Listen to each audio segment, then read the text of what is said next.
Welcome back to They Did What? Your source for the internet's craziest, most entertaining stories, where I go over them, analyze them, and most certainly make fun of them.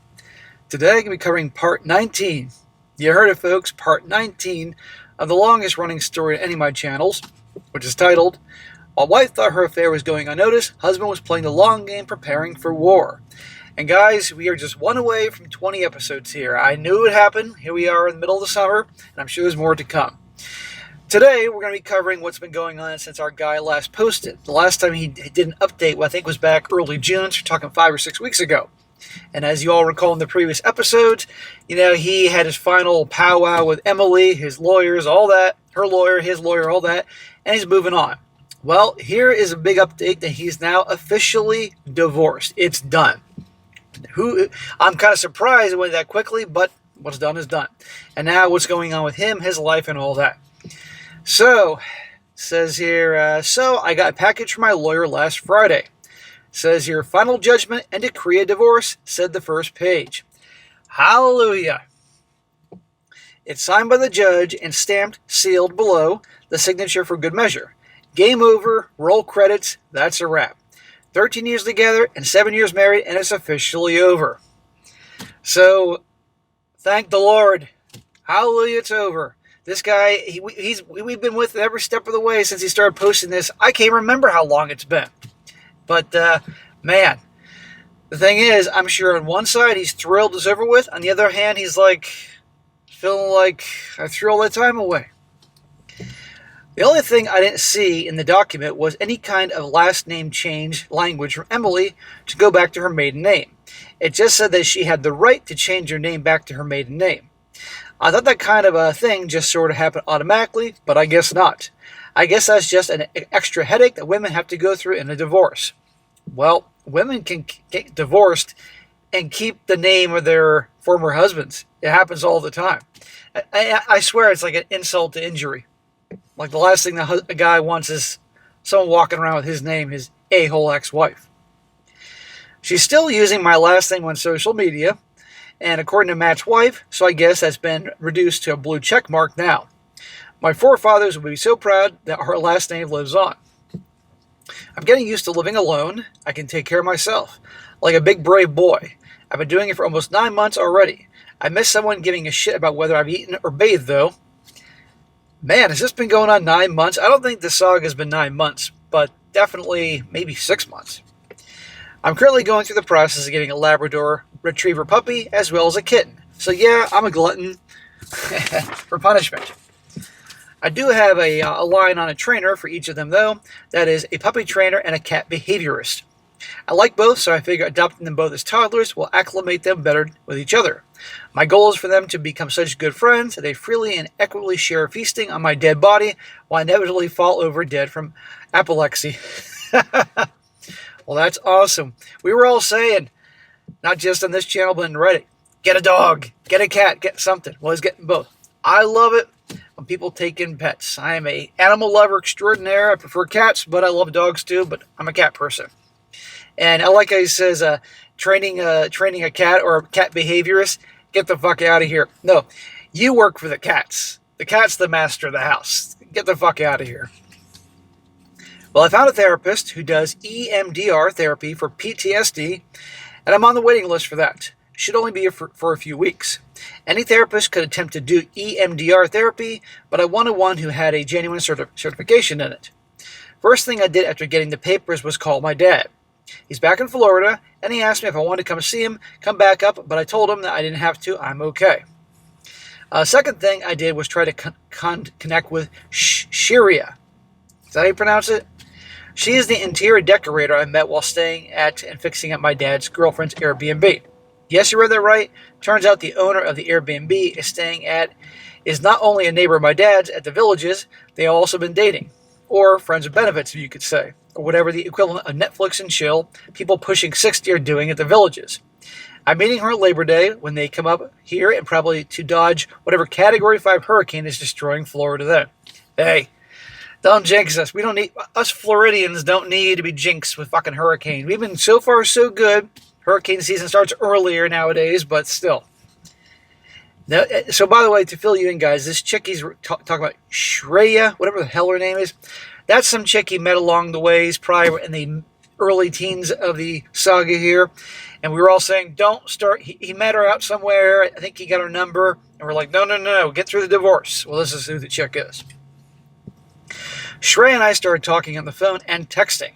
One thing that fell off when I asked her to text me her picture so I could show it to my friends. She said she wasn't comfortable with that. Smack. Dude, don't do that. Can I have your picture to show you off to my friends? That sounds fucking corny. This isn't high school. I don't blame her for being not happy with that. I assured her I just want a picture of her face and not a nude photo, but she said to just show them a professional Instagram, as she's in a lot of her interior showcase shots standing with customers. It just struck me as odd, and I pressed her for why she didn't want to do that. And I thought a lot of subtext in talking with my Indian coworkers. It seems that if we went public on social media, that would look bad to her prospective grooms' families. Like it would count against her a lot in the Hunger Games of arranged marriages or whatever they do over there. Did he just say prospective grooms' families? So I'm guessing, okay, she's a younger Indian chick, and she's over here in the States, but I guess supposedly one day she may be arranged or something like that. It doesn't sound like she is arranged. I hope not. The more wealthy and influential families do deep background checks on prospective partners, especially the females. It would look bad if she had a fling with a guy before settling down. Yeah, they probably especially wouldn't like it with an American. The more I thought about it, the more it seems like I'd be committing premarital infidelity with her, if that makes any sense. It's like I'm helping her do something that she knows is quote-unquote wrong, at least from the traditional Indian perspective. Maybe that's part of the appeal to her. I don't know. It just made me feel a little uneasy.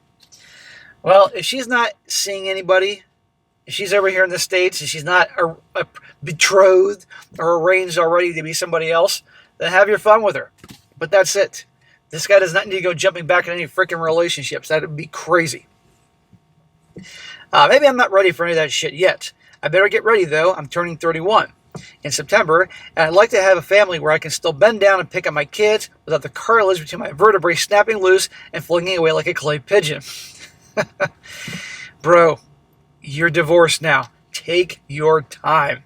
Get back on the horse when you're ready, and I say you're not ready yet to be anything. If you're just seeing this chick getting back in the swing of things, get laid a little bit, fine.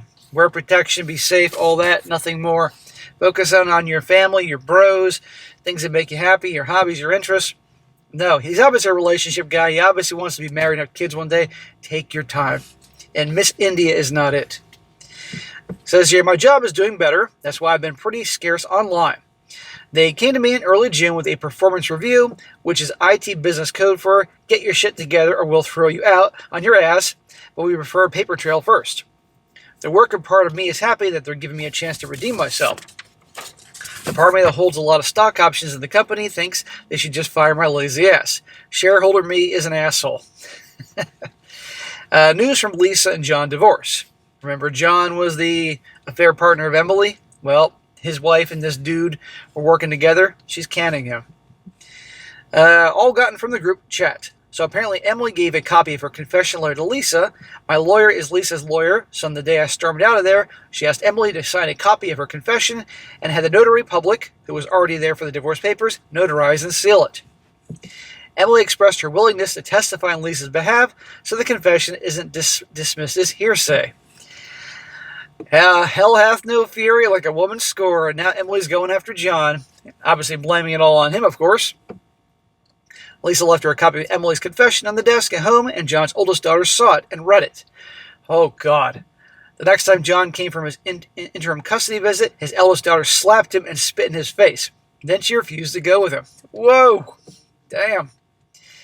I feel so sorry for John that he has to go through this with children. Well, not really. He says, fuck that guy. She certainly did many times. John is now screaming at Lisa, saying that he's going to sue for parental alienation of intentional infliction of emotional distress or libel or whatever he can throw against the courthouse wall that sticks. Yeah, good luck with that, asshole.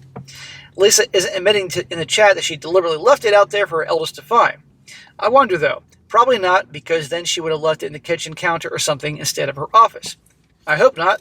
She doesn't seem like the type, a person who would intentionally warp her kid's psyche for revenge against her husband, no matter how shitty of a partner he is. Remember that confession? I don't know what episode it was when Emily read that when they were wrapping everything up, and the guy was so sickened by it, he literally ran out of there and barfed in the fucking trash can. Yeah, that one. Imagine being a daughter reading that about your dad. It says here, who knows? My judgment when it comes to people is suspect at this point. I mean, look who I married, Stabby McBack. Anyway, Shreya invited me to come over to her condo so she can cook me an incredible curry and some samosas next Friday. I love curry and samosas, so I'm going just for the food alone. Dude, if a woman invites you to her place to cook for you, that also usually means she wants to do more than just cook for you. So, enjoy that Indian ass and the good cooking too, and, as long as she's not betrothed or arranged or whatever the hell they want to call it. I asked her to keep the spicy heat down for the weak agora that I am. Looking at me, learning the lingo for her already. I'm planning on just dining and dipping out of there after an appropriate amount of awkward as fuck after a dinner conversation. I'm not planning on staying the night. Well, look, I don't want him to rush into anything. And if his gut's telling him he shouldn't do that, that's his business. But frankly, I don't think it'd hurt him to get laid. It could definitely lift his spirits as long as he's safe about it and she's not trying to lock him down. Anyway, that's the latest of my life. I know I was probably divorced already back at the tail end of May when we signed and notarized everything, but it's pretty much carved in stone now, as well as signed and sealed by the state. I'm single, my marriage is over, it's gone. All that remains are memories that make me smile and hurt at the same time, plus a whole lot of scars. So that was the end of his main update. He then did a little update afterwards where he talked about a lot of stuff with Reddit and comments and all that type of stuff. I'm not going to bother with that. You don't want to hear that crap. If you want to see it, you can Google the title of this, go look at it, read it if you want to, but I'm not going to waste your time. So I'm going to read a few comments here in a second, but I got to say this, wow, what a journey. This guy's been through hell, and this has been one of the most entertaining stories I've ever covered here, and the longest. This guy's been through hell, and he's had one hell of a sense of humor along the way. I personally think we're not done yet. I think we're going to hear more updates from him. I still think Emily is going to break down at some point and reach out to him. Because remember, if you recall, part of their arrangement is that if she reaches out to him in any way within a year, he gets some money. I think there's $7,500 or something like that in an escrow account.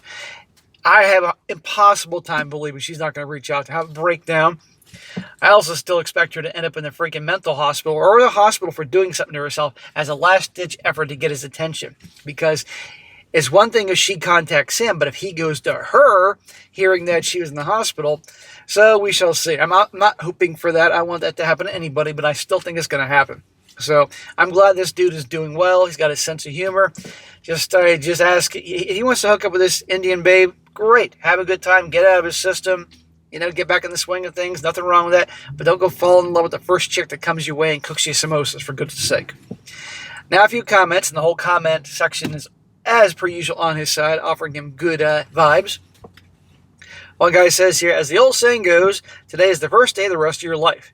Now that the divorce is official, it's time to seriously focus on yourself. I'm happy to hear that you decide to link up with Shreya, even if you don't end up getting sexually involved with her. Blah, blah, blah, blah. It'll provide some good experience for when you're ready to start dating again. I'm looking forward to reading about your date. Make no mistake, it's definitely a date in your next update. Yeah.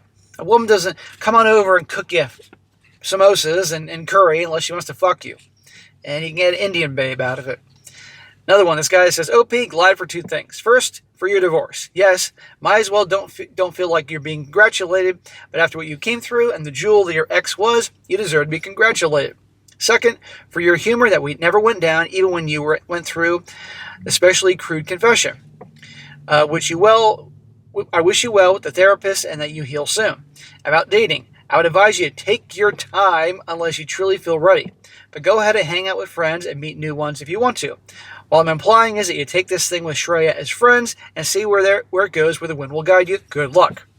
See, Reddit has lots of wackos, but there are also good people too that help guys out. And last one, this guy says, glad to hear you're doing better. I've been wondering how you've been doing since the last post. The story still blows my mind, and I'm still absolutely amazed. Emily seems to believe there's any way back to her being your full-blown wife. She's full-blown delusional. Who would want someone like her back? Part of me is very hopeful. She's a complete depressed hermit, none for the next year, in hope of getting you back after her 9-ish months of being a complete and utter hoe. But hope she realizes they don't cancel each other out. Wonder if she'll ever get an STI test done.